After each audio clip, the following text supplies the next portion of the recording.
नमस्कार. आठवडाभर झाला अनोखी माणुसकी आपण शोधून शोधून त्यांच्याशी बोलतोय. इतका मला आनंद मिळालाय ना हा आठवडा करताना. लोकांनी केलेली कामं ही जेव्हा आपल्यापर्यंत पोचतात तेव्हा आपल्याला कळतं की आपण काहीच करत नाहीये. बरोबर आहे की नाही? तशीच एक दिग्गज व्यक्ती आज आपल्याकडे आलेली आहे, डॉक्टर मनोज पाटील. ते नमस्कार सर. ते आयुर्वेदाचार्य आहेत. ते निसर्गात रमणारे आहेत. ते पर्यावरणाशी बोलणारे आहेत आणि सगळं काही नैसर्गिक आहे त्यांचं. त्यांना जर तुम्ही सांगितलं की घ्या हे थम्सअप आणि प्या, ते काय पितील असं मला वाटत नाही. इतकं त्यांच्या जेवणाच्या वेळा, त्यांच्या व्यायामाच्या वेळा इतके पर्टिक्युलर आहेत. मी त्यांच्याशी बोलले तेव्हा मला असं वाटलं, त्यांनी मला जे जे काही सांगितलं ते ऐकून, की अरे नाही, हे तर सगळ्या लोकांपर्यंत पोहोचलेच पाहिजे. म्हणून मग मी त्यांना बोलवलं. तर आता त्यांच्याच कडून ऐकूया त्यांची अनोखी माणुसकी. सर नमस्कार पुन्हा एकदा. नमस्कार. आपण डॉक्टर मनोज पाटील. सर तुमचं जे एकंदर कार्यक्षेत्र आहे त्याच्याबद्दल सगळ्या आपल्या प्रेक्षकांना श्रोत्यांना ते पोचवायचंय मला. तर मला सांगा की ही जी तुमची समाजाप्रती किंवा निसर्गाप्रतीची जी एक भक्ती आहे म्हणूया, याकडे वळलात कसे? कसं तुम्हाला कधी असं वाटलं की हे करावं? याचं श्रेय माझ्या आई वडिलांना जातं. अरे वा. माझं घर शिरगावामध्ये, छोट्याशा गावामध्ये अशा ठिकाणी होतं की तिथून लगेचच एक गरिबांची वस्ती सुरू होते. बर. आणि मी पाहायचो की माझी आई 10 वाजता वगैरे कोणीतरी तिच्याकडे यायचं, तिला घरचं घरानं सांगायचे, मुलगा दारू पितो, सून असं करते, आणि 2 घास त्याला खायला आई द्यायची. हा संस्कार माझ्यावर पडला. दुसरी गोष्ट मिळाली ती म्हणजे 15 ऑगस्टला आई माझ्यासाठी खूप चांगला खाऊ करायची.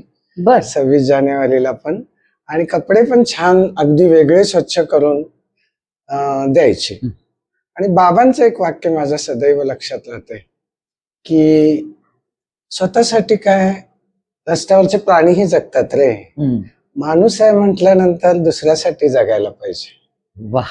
या गोष्टीने कदाचित बीजारोपण केलं असेल, आणि नंतरही मला खूप छान छान माणसं भेटत गेली आणि मग ते त्यांच्याबद्दल आकर्षण वाटत गेलं आणि मी कदाचित तसं जगू लागलो. बर. आपण आयुर्वेदाचार्य आहात, तर आयुर्वेदच का? म्हणजे तुम्हाला असं नाही का वाटलं की आपण MBBS ला जावं, कधीतरी मोठं डॉक्टर व्हावं, MS सर्जन व्हावं, MD व्हावं, असं नाही वाटलं? शिक्षणाच्या क्रमामध्ये आयुर्वेदाला ऍडमिशन घेतलं आणि आयुर्वेद शिकलो. शिकत असताना पाहत होतो की समाजामध्ये खूप जण आयुर्वेदिक शिक्षण घेतात पण आयुर्वेदिक प्रॅक्टिस करत नाहीत. बरोबर.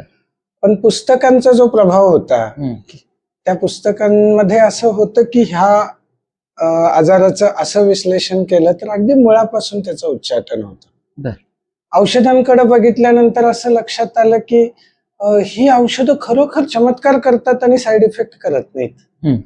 आणि काही वैद्य, आपल्या सांगलीमध्ये सुद्धा दातार शास्त्री होते, सांभारे शास्त्री होते, आणि केरळमध्ये वैद्यकीचा चांगला प्रसार होता. ह्या सगळ्या गोष्टी कानावर पडलेल्या असल्यामुळे आपण ते करू शकतो आणि केलं पाहिजे असा विचार मनामध्ये आला आणि मी करायचा प्रयत्न केला. इथले मल्हार वैद्य वगैरे आणि एक मादनाईक सर होते, माझे सिनियर वैद्य होते, त्यांनीही मला आत्मविश्वास दिला, थोडीशी सुरुवातीला मदत केली, आणि माझा स्वभाव स्वतंत्रपणे विचार करण्याचा होताच, त्यामुळे त्यांनी थोडासा जो पुश दिला, स्टार्टअप दिला, त्याच्यानंतर आयुर्वेदाची प्रॅक्टिस सुरू झाली. सर आता तुम्ही बरीच नावं घेतलीत वैद्यांची, सगळ्या त्यात चेतना वैद्य नाही आहे, फक्त बाकीच्या वैद्यांची. जोक सपाट. पण सर असे किती लोक आहेत सांगलीमध्ये जे या आयुर्वेदाशी इतके प्रामाणिक राहून प्रॅक्टिस करतात? आहेत असा म्हणजे खूप तुमचा जण. ग्रुप आहे का असा काही? हो आहे की 3 ग्रुप आहेत जवळजवळ. हा. एक दातारशास्त्रांशी संबंधित ग्रुप आहेच आहे. हम्म. त्या व्यतिरिक्त आयुर्वेद व्यासपीठ म्हणून एक संघटना देशव्यापी आहे, त्याचं काम करणारा ग्रुप आहे. हम्म. अप्पा नावाची एक संघटना आहे, तेही काम करतात. अच्छा. आणि कुठल्याही संघटनेचे सदस्य नाही पण आयुर्वेदावर प्रेम करतात. हम्म. असे वैद्यही आहेत आणि असे लोकही आहेत. लोकही आहेत. अच्छा, मला आता सांगा सर, तुमचं पर्यावरण क्षेत्रात खूप नाव मी ऐकलंय. हं. पर्यावरणासाठी तुम्ही काहीही करू शकता असं माझ्या कानावर आलंय. तर या पर्यावरणाचा आणि तुमचा जो आलेख आहे तो आपल्या श्रोत्यांना आपण सांगूया की. हा. आपली संस्कृतीच खरं तर अशी आहे की याच्यामध्ये पंचमहाभूतांना देव मानलेला आहे आणि बरोबर. पर्यावरण फक्त या 5 गोष्टींचं संरक्षण करण्याचा विचार करतं. हम्म, हम्म. म्हणजे ज्याचा देवावर विश्वास आहे त्यांनी सुद्धा आणि ज्यांचा देवावर विश्वास नाही त्यांनी सुद्धा पृथ्वीला वाचवण्यासाठी ह्या 5 गोष्टीचं संरक्षण करावंच लागणार आहे. हम्म.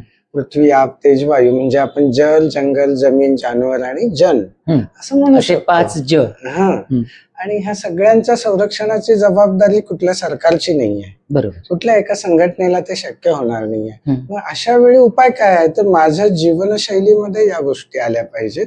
म्हणून आपले आणि छोट्या छोट्या गोष्टी अगदी सहज पाण्याचा तांब्या वाटी देणं ह्याच्यामध्ये पाणी वाचवण्याचा प्रकार आहे. नाहीतर ग्लासमध्ये पाणी दिलं, पाहुणा पिला तर पितो, नाहीतर ते ओतावं लागतं. पावसाचं पाणी संकलित करणं ही साधी गोष्ट आहे की त्याच्यासाठी आपल्याला आरओ सिस्टम बसवायला लागत नाही किंवा त्याच्यासाठी कुठली बांधकाम हौद बिऊद तयार करायला लागत नाही किंवा त्याच्यावर पुन्हा आपण वेगळी काही प्रक्रिया करायला लागत नाही. आणि ते सगळ्यात शुद्ध पाणी. सगळ्यात ऐंद्रजल असं ग्रंथामध्ये म्हणतात. काय म्हणतात? ऐंद्रजल, इंद्राचं पाणी. इंद्राचं पाणी, ऐंद्रजल. आणि मी सुद्धा जेव्हा खांबे सरांच्याकडे ते पाणी तपासणीला देतो, तपासणीला दिल्यानंतर तपासून झाल्यानंतर त्यांचा मला फोन येतो की काय डॉक्टर स्वर्गातलं पाणी पाठवलंय का तुम्ही? अरे वा, असं इतकं छान. पाण्याचं. आणि त्याच्यामध्ये मात्र केमिकल मिसळले नाही पाहिजेत. हा कटाक्ष आपण माणूस म्हणून पाळला पाहिजे. पण माणूस की यात आहे.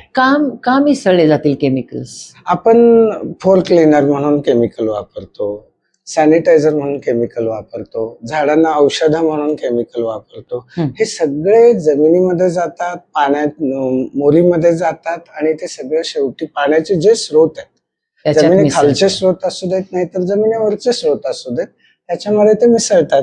आणि त्याचा परिणाम म्हणून आपण पाहिलेला आहे की कसे मासे मरतात ते. म्हणून केमिकल कमी वापरणे. मग त्याला पर्याय काय असं तुम्ही म्हणाल तर आपण स्वच्छतेचा इतका बाऊ करून घेतला, शुद्धतेचा इतका बाऊ करून घेतला आणि त्यासाठी केमिकलचा धंदा झाला. पण त्याच्या ऐवजी आपण पूर्वी बघितलं तर असे इन्फेक्शियस आजाराचे फार मोठे म्हणजे काही त्या काळात होते, कॉलरा वगैरे, पण ते पाणी पिण्याच्या सवयी आणि त्याच्यामुळे होत असेल. पण प्रत्यक्षात पिकं सुद्धा पूर्वीची कशी होती, भाज्या आणि फळं यांच्या चवी सुद्धा कशा होत्या, ह्या सगळ्या गोष्टी आपण बघितलं तर हे पाणी शुद्ध ठेवलं तर जमीन शुद्ध राहील, जमीन शुद्ध राहिलं तर अन्न शुद्ध होईल, अन्न शुद्ध राहिलं तर रोग कमी होईल. आज कॅन्सरचं प्रमाण इतक्या प्रमाणावर वाढलेलं आहे, आपल्याला माहिती नसेल की आपल्या केवळ सांगली जिल्ह्यामध्ये 60,000 टन इतके केमिकल फर्टिलायझर शेतामध्ये वापरले जातात. ते जमिनीतून पाण्यात येतात, पाण्यातून आपल्या पोटात येतात. पेस्टिसाइड्स आणि हर्बिसाइड्स प्रमाण वापरले म्हणजे लोक कामाला मिळत नाहीत म्हणून गवत काढायसाठी, तण काढायसाठी हर्बिसाइड्स वापरतात, ते जमिनीत राहतात. ते सगळं बीजांकुरित होत असताना काही ना काही प्लास्टिकचा इश्यू आहे. त्याच्यातून मायक्रोप्लास्टिक म्हणून जो प्रकार आहे तो अन्नात मिसळलाय, तोच कल्प्रिट आहे कॅन्सरच्या वाढीसाठी असं सांगितलं जाते. मग आपण इतक्या मोठ्या प्रमाणामध्ये मातीमध्ये विष मिसळतोय, ते बंद करायचं असेल तर घरापासूनच सुरुवात करायला पाहिजे. बरोबर आहे. बापरे, केवढा मोठा मुद्दा सर सांगितलात तुम्ही. फक्त जग सगळं असं गप्पा मारतंय, घरटी आता कॅन्सर झालाय, घरटी कॅन्सर झालाय, तो का झालाय याच्या मुळापर्यंत फक्त एवढंच वाटतंय की पेस्टिसाइड्स मारतात भाज्यांवर फळांवर म्हणून होतंय, असं नाहीये. ते आता तुम्ही सांगितलेल्या कारणावरून लक्षात येते की कॅन्सर का होतोय. आपणच केलेली चूक आहे आणि ह्याचा उपाय का झालाय ह्याचं ज्ञान घेऊन होणार नाही होणार, ह्याची माहिती पसरवून होणार नाही. बरोबर आहे. तर ते होऊ नये म्हणून माझं योगदान देणं आवश्यक आहे आणि त्यासाठीच आम्ही हरित घर ही संकल्पना सांगतो. हरित घर. हा, बर. ज्या घरामध्ये ही जाणीव आहे. अच्छा. म्हणजे जाणीव आहे कशावरनं दिसतं, तर त्यांच्या घरामध्ये विजेचं बिल कमी येतं. त्यांच्या घरातून एक कण कचरा सुद्धा बाहेर जात नाही. कचऱ्याचं व्यवस्थित पृथक्करण होतं, ते पुन्हा वापरलं जातं किंवा रिसायकलिंगला जातं. आपल्याकडे सुदैवानं सांगलीत प्लास्टिक संकलनाची व्यवस्था चालू झालेली आहे. आणि त्याला आपलं प्लास्टिक कचरा इतर कचऱ्यापासून वेगळा, एवढं साधं सूत्र कुणालाही करणं शक्य आहे. एवढं साधी गोष्ट केली तर आपला पर्यावरण संरक्षणामध्ये योगदान दिल्याचं पुण्य मिळणार आहे. आणि महत्वाचं तुम्ही म्हणालात ना की कॅन्सर घरोघरी झालाय, ह्यानेही जर आपल्याला भीती वाटत नसेल तर थोडं असं आठवून बघावं, हा घरोघरी झालेला कॅन्सर आपल्या मुलाला झाला तर कसं होईल, आणि आपल्या मुलालाही झालाय, नातवालाही झालाय, सुनेलाही झालाय, हे बघायला कसं वाटेल आपल्याला. खूप भीतीदायक आहे, क्षमा करा मी, पण खरंच आहे. ही भीती मनात असलेली बरी असायला पाहिजे. ते टेन्शन आल्याशिवाय जशी कुठली गोष्ट चांगली होत नाही. खरं शहारे आले मला पण कसं तरीच झालं अगदी ऐकून. बरं, आता मला सांगा सर, तुम्ही युनिव्हर्सिटीत पण काम करता ना? पर्यावरणाचं काम करतो म्हणूनच विद्यापीठामध्ये जी अधिसभा आहे, अधिसभा म्हणजे सिनेट, त्या सिनेटला समाजातून काही लोकांना राज्यपाल महोदय निवडतात आणि पाठवून देतात. आणि मग त्यास पर्यावरणाच्या कामाची दखल घेऊन राज्यपाल महोदयांनी पाठवलं आणि तिथं काही करायची संधी मिळाली. महाविद्यालयामध्ये असं लक्षात येतं की पर्यावरणाचे कार्यक्रम खूप होतात, कार्य कमी होतं. अनेक कार्यक्रमाचे गोंधळ असतात, म्हणजे ते फक्त कार्यक्रम पार पडणे हे एवढं तिथल्या व्यवस्थेचं हे राहतं. मुलांना सुद्धा तो कार्यक्रमात भाग घ्यायचं कंपल्सरी केलं तर करतात, कंपल्सरी नसेल तर टाळतात. मग ते कार्य कसं होणार? आपल्याला तर अशी अपेक्षा आहे की या तरुण पिढीने आपल्या अभ्यासातून जे शिकलो, शिक्षकांनी आपल्याला जे अनुभव दिले, आपण जे प्रयोग केले, त्याचा उपयोग समाजामध्ये जाऊन केला पाहिजे. आणि ते जर करायचं असेल तर कार्यक्रमामध्ये सुसूत्रता पाहिजे. म्हणून विद्यापीठामध्ये पहिली गोष्ट काय केली तर 5 वर्षाचा जो बृहत आराखडा तयार केला, तो होतच असतो नॉर्मली. त्याच्यामध्ये कुठे कॉलेजेस असावं, कुठं कमी पडतंय, असे सगळे मुद्दे असतात. पण यावेळी जो शिवाजी विद्यापीठानं आराखडा केला तर त्यामध्ये आपला कॅम्पस विद्यापीठाचा कार्बन उत्सर्जन फ्री करायचा असं एक उद्दिष्ट ठेवलं. वा. मग ते 1-2 वर्ष त्याच्यावर काम सुरू झालं, उपाय सुरू झाले, आणि मग आता विषय असा आला की सर्व महाविद्यालयानं असा विचार केला पाहिजे. मग त्याच्यासाठी ठराव झाला, पर्यावरण संरक्षण समितीची स्थापना सर्वांनी केली पाहिजे. ते ठराव झाल्यानंतर मग शिवाजी विद्यापीठामध्ये त्याच्यावर काम सुरू झालं. मग अगदी आपल्या दिवाळीच्या वेळी जागृतीचं काम महाविद्यालयातली लोक करू शकतील का, किंवा गणेश मूर्ती तयार करणे आणि विसर्जन या प्रक्रियेमध्ये पर्यावरणाचा विचार करतील का, रंग तयार करण्याच्या कार्यशाळा, अशा सगळ्या गोष्टी विद्यापीठामध्ये झाल्या. त्याद्वारे त्या महाविद्यालयामध्ये आणि विद्यार्थ्यांमध्ये दिसायला लागले, कळायला लागले की ते जो वय आहे सेन्सिटिव्ह, संवेदनशील वयामध्ये हा संस्कार त्यांच्यापर्यंत पोहोचू शकला. आणि शिवाय विद्यापीठानं असाही ठराव केला की प्रत्येक विद्यार्थ्याला दरवर्षी 2 झाडं लावून जगवली पाहिजेत. हे खूप छान. असं विद्यार्थ्यांचा सहभाग मिळाल्यामुळे आज आपल्याला आपल्या देशामध्ये पर्यावरणाची खूप संवेदनशीलता आणि हे आहे. फक्त विकासाची जी शर्यत आहे, त्या विकासाच्या शर्यतीमध्ये आपण पृथ्वीचं नुकसान करतो ह्याची जाणीव आतापर्यंत जरा कमी होती, आता ती वाढू लागली आहे. ही खरोखर समाधानाची बाब आहे आणि ती वाढू लागली आहे. तुमच्यासारख्यांनी सुद्धा याच्यात मध्ये योगदान द्यायला सुरू केले, म्हणून तर तुम्ही माझी या उपक्रमामध्ये निवड केली. तर हे प्रोत्साहन आहे. नक्कीच प्रोत्साहन आहे. आता तुम्ही म्हणालात कार्बन फ्री होणार आहे महाविद्यालयाचं कॅम्पस, तर कधीपर्यंत होईल? 2029 पर्यंतच उद्दिष्ट आहे. अच्छा, 29 पर्यंत फुल कार्बन फ्री होणार.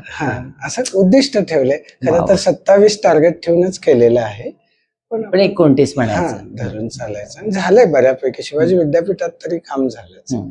आता महाविद्यालयांमध्ये ते पसरणं गरजेचं आहे. आता मला एक सर नेहमी असं वाटतं बरं का, तुम्ही आता म्हणालात की पावसाचं पाणी जमवलं तर आपल्याला आरो नाही बसवावा लागत घरात. हो.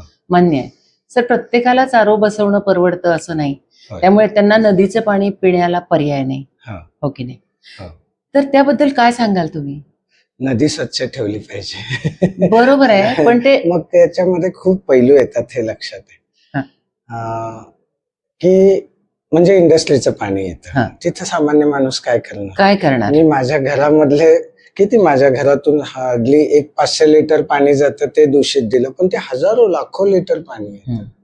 मग ही संवेदनशीलता निर्माण होणं म्हणजे घरोघरी काम का करायचं? तर हरित घर ही संकल्पना का? तर हरित घर असेल तर ह्या घरातला मुलगा सुद्धा हरित विचार करेल. बरोबर. हरित शब्दाचं लॉंग फॉर्म तयार होतो, holistic action for rejuvenating indigenous techniques. आपले जे तंत्र आहे ते तंत्र पुन्हा आठवूया आणि ऍक्शन्स करूया, होलिस्टिक ऍक्शन्स. मग तो संस्कार असलेला मुलगा विचार करेल की माझं इंडस्ट्री मधलं जे पाणी बाहेर पडणार आहे ते पाणी नदीला दूषित करणार नाही, अशी प्रक्रिया करूनच मी ते सोडेन. आता ते कायद्याच्या बडग्याखाली होतं, त्याच्यामध्ये मग जे काही सरकारी यंत्रणांची मर्यादा आहेत त्या समोर येतात. लोकांचाही पैसे वाचवण्याचा उद्देश असतो, पण जगायचं असेल तर हे राखलं पाहिजे. ही जाणीव देणं हे हरित घराचं काम आहे. आणि ह्या हरित घराची जी चळवळ आहे ना, माझं हरित घर झालं तर माझ्या कॉलनीतल्या सगळ्यांची हरित घरं झाली पाहिजे. म्हणजे हरित घर म्हणजे मी सांगितलं की घरातून एक कण कचरा जात नाही, एक कण पाणी दूषित होत नाही, किंवा विजेचं बिल कमी येतं. मी पक्ष्यांसारखी व्यवस्था करतो खाण्यापिण्याची, ते पक्षी पाहिजेत ना सगळ्यांना. आणि मग हे सगळं मी घरातल्या घरात करतो. तर ते करतोय हे माझ्या शेजाऱ्यालाही आवडलं पाहिजे. आधी आपण शेजाऱ्याला आवडलो की आपलं कामही आवडतं. बरोबर. म्हणून मग हरित संवाद. मग हरित संवाद होण्यासाठी हरित मिलन. मग हे हरित मिलन झालं आणि लोक बसली तर सहज विचार करतात की आपल्या कॉलनीत जे मंदिर आहे ते मंदिरही स्वच्छ ठेवूया. त्या मंदिरामध्ये जे कंपोस्ट हे तयार होते, निर्माल्य आले तयार होते, त्याचं कंपोस्ट करूया. कोणीतरी मिरजेत आहे एक व्यक्ती, त्यानं कंपोस्ट पासून, मिरजेत फुलांचा कंपोस्ट आहे तो, त्याला सुगंध आहे, मग त्याच्या धूपबत्त्या तयार केल्या. अरे वा. मग ही अशी चळवळ वाढत जाते. बरोबर. आणखीन एक सर, मला म्हणजे तुमची मुलाखत घ्यायची हे जेव्हा ठरवलं तेव्हा मला ज्यांनी तुमचं नाव सुचवलं त्यांनी सांगितलं की नदीवर ते एक फार मोठं काम करतायत. तर ते त्याबद्दल आपल्या प्रेक्षकांना सांगायला. नदीकाठचे शेतकरी नदीवर खूप मोठं काम करतात. त्या शेतकऱ्यांना प्रेरणा द्यायचं निमित्त असं घडलं की 19ला महापूर आला आणि त्या महापुरामध्ये लक्षात असं आलं की नदीनं आपले काठ सोडले म्हणून पूर आला, गावात पाणी आलं. नदीनं काठ तोडले त्यामुळे शेती नष्ट झाली शेतकऱ्यांची. बरोबर. आणि मग आपण काठाचं संरक्षण केलं तर नदीचं संरक्षण होईल. मग काठाचं संरक्षण केलं तर पुढेही आणखी जाऊन अभ्यास केल्यावर असं लक्षात आलं की बांबू सारखी वनस्पती ज्याला तंतुमुळे आहेत ती एकमेकांमध्ये गुंतून नदीच्या काठाचं संरक्षण करतात. काठ संरक्षक भिंत बांधणं हे पाप आहे. आणि ही अशी भिंत तयार झाली की ते शेतकऱ्यांनी थोडं बहुत जे केमिकल वापरले शेतामध्ये ते सुद्धा गाळून नदीमध्ये पाणी येईल. तंतुमय मुळांचं ते सगळं जाळं असेल ना. आणि त्यामुळे नदीकाठी बांबूची लागवड झाली पाहिजे याच्यासाठी चळवळ सुरू झाली. आणि त्या चळवळीमध्ये आता अनेक शेतकऱ्यांनी भाग घेतलाय आणि आतापर्यंत 12,000 रोपांची लागवड झाली आहे. काम खूप मोठं आहे. अगदी सांगली जिल्ह्यात कृष्णा नदीच्या काठावर 2 लाख झाडं लागली पाहिजे. पण सुरुवात आहे, जाणीव आहे आणि ते कासवाच्या गतीने हळूहळू पण होणार, ते 100% होणार. आता 12,000 झाडं ज्या अर्थी लागली त्या अर्थी शेतकऱ्यांनी त्यात पूर्ण रस घेतलाय बहुतेक असं दिसतंय. आणि तुम्ही आहातच त्यांना मार्गदर्शन करायला. नाही, खूप जण. मी फक्त तुमच्याबद्दल बोलते. एकट्याचं हे कुठलंच काम एकट्याचं नाहीये. बर सर, आता तुमच्या एका पर्सनल प्रश्नाचं उत्तर द्याल का? अगदी छोटासा आहे आणि साधा आहे. ठीक आहे. आज डॉक्टर म्हटलं की जे ॲलोपॅथीची प्रॅक्टिस करतात त्यांच्याकडे टेस्ट असतील, आणखीन बऱ्याच गोष्टी असतात. तर तुमची प्रॅक्टिस, मला असं वाटतंय आतापर्यंत तुम्हाला जितपत मी ओळखलंय की तुमची प्रॅक्टिस अतिशय एथिकल असेल. हा, तर तुम्ही तुमच्या प्रॅक्टिससाठी काय नॉर्म्स स्वतःला कंडिशन्स अशा घालून घेतल्यात बरं?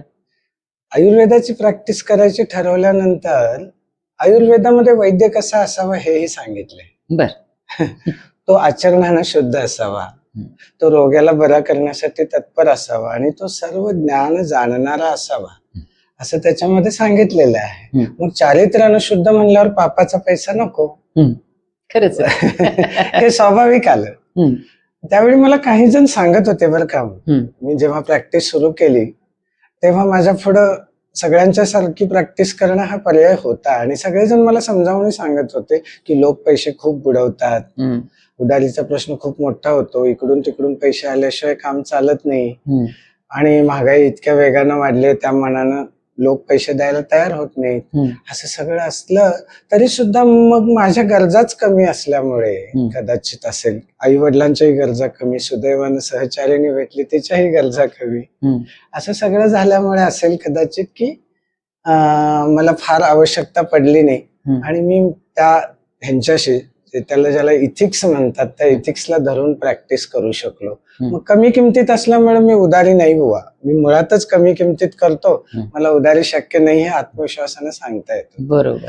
आणि तसं सांगत असल्यामुळं शेवटी लोकांचा विश्वास बसला आणि काम वाढत गेलं. आयुर्वेदाचं काम झालं, यश आलं तर मी ते श्रेय आयुर्वेदालाच देतो आणि ज्या व्यक्तीनं मोठेपणानं ह्यातलं गुणग्राहकता पाहिलेली आहे त्या व्यक्तीला त्याचं श्रेय आहे.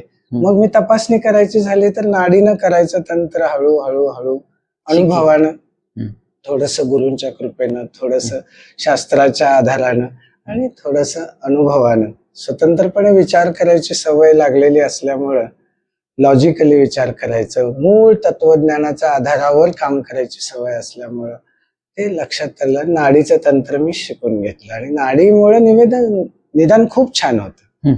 मग नाडीमुळे निदान छान होतं, देशी औषधाने रोग बरा होतो आणि अशी प्रॅक्टिस करत राहिल्यावर पेशंट येत राहतात. बरोबर. असं असल्यानंतर मला माझा मार्ग सोडायची गरज काय? गरजच नाही. ऍब्सोल्युटली. अशी गंमत तुम्हाला झाली. मार्ग सोडायची गरज नाही, आम्हाला तुम्हाला सोडायची गरज नाही.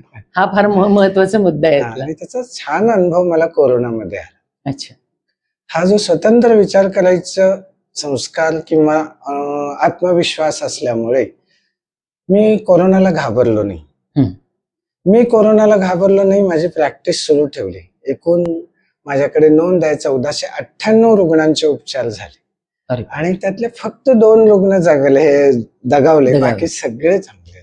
अरे वा. आणि त्यावेळी केवळ एवढंच करून थांबलो नाही, मला जी भीती मोडली आहे ती भीती त्यांच्याही मनातली मोडली पाहिजे म्हणून मी फक्त तोंडावरती मास्क, तोही शासकीय नियम म्हणून वापरला आणि तेवढ्यावरती सगळ्या रुग्णांना बघितलं. मग तुम्ही पीपीई किट वापरलं नाही? नाही वापरलं, अजिबात नाही. बर. खूप गर्दी असायची, छोटासा दवाखाना होता, मी अंगणात रांगेनं बसून लोकांना बघायचो. मग गर्दी का होते म्हणून प्रशासनानं नोटीस काढली. अरे बापरे. कारण त्यावेळी गर्दी होऊ नये असा नियम होता. ते बरोबरही होतं, त्याच्याबद्दल टीका नाहीये. ते थांबवण्यासाठी सरकारनं जे आवश्यक आहे तेच केलं होतं. पण माझ्याकडे तो वैद्यकीचा आत्मविश्वास असल्यामुळे मी वैद्यकीच्या आधारावर थोडासा जो प्रयत्न केला त्याच्यामध्ये हे करू शकलो आणि ते मी एकटा भीती मोडली, मग माझ्या समोरच्या रुग्णाचीही भीती मोडली.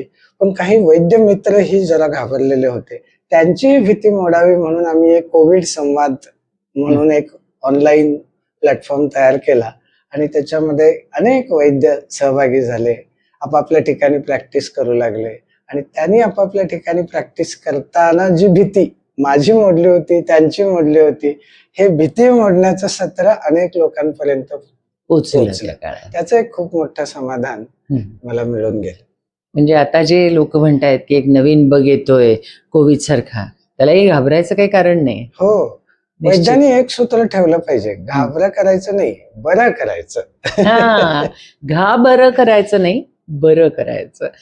ऐकलं ना आपण, सरांनी आज आपल्याला किती मुद्दे सांगितले. म्हणजे अजून पण आपण त्यांच्याशी खूप वेळ बोलू शकतो, पण त्यांची ओपीडी आहे, त्यांना जायचं असणार आहे. त्यामुळे आपल्याला थोडं थांबावं लागेल. पण मंडळी, लक्षात आलं का, ही अनोखी माणुसकी कशी असते? म्हणजे ज्याच्या स्वतःच्या स्वार्थाचा स्पर्श सुद्धा ज्याला होत नाही, ती अनोखी माणुसकी. आणि आज या सप्ताहाचा शेवटचा दिवस आहे आणि शेवटच्या दिवशी म्हणजे कळसाध्याय म्हणू आपण त्याला, आणि तो अध्याय आपण डॉक्टर मनोज पाटील यांच्याबरोबर साजरा केला, याचं मला खूप समाधान होतंय. हा जो सगळा सप्ताह आहे, या अख्ख्या सप्ताहाचं सार्थक आज झालंय असं मला वाटतं. आज 7ही लोक जे भेटले आपल्याला, ते कमाल दिग्गज होते सगळे. त्यांची एक एक कामाची पद्धत आणि विचाराची पद्धत ऐकून असं मला काय म्हणतो आपण, थक्क व्हायला झालं होतं.